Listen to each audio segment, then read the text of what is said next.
My name is Suzanne Dooley. I am in the continuing education program here at the New School. Where does that urge to do this come from?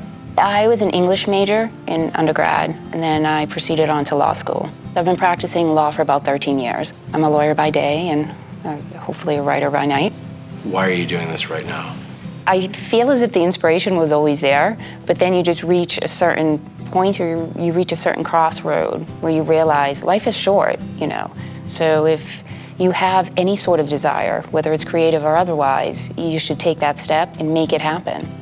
When you first came here, was it a bit intimidating to walk back into a school environment?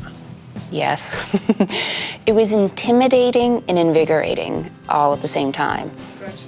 There are quite a variety of people, which makes every story unique, but there's a universal component too, where, you know, everybody's on the journey of self-discovery. It does create a certain support system when you're around like-minded people. What do you think? Is it important whether the dog is talking back or whether she's imagining that the dog is talking back? I'm currently drafting short stories, and my goal is to at least have one published by the end of the year. Participating in the classes and setting deadlines for myself and writing consistently every day, hopefully I'll reach that goal. So are there any books here that stand out to you? Leaves of Grass, Walt Whitman, which is one of my favorites. There's something about that human connection. It's sensual and it's about, you know, living, not even about doing. It's really just being. I think when we're younger, we don't realize that most of the world in your offices and businesses, there's no conversation about Walt Whitman or these kind of higher ideas, right? True, very true.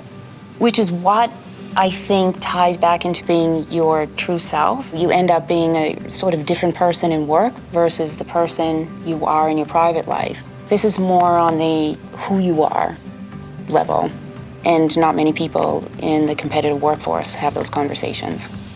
If by chance I could make a full-time living at this creative writing, I would do it. Just for the feeling you get, the aliveness you get with creating something and leaving something behind. You know, a story that can actually affect someone's life the way mine was. I am an avid reader. That's what triggered my desire to be a writer. I want to affect someone's life the way my life was affected. We live in a world where you do have to pay your rent. You do have to have that practical side, but you also need the artistic side that keeps you alive, because if you just live with practicality, that's all you end up with. And who wants a life that's just practical?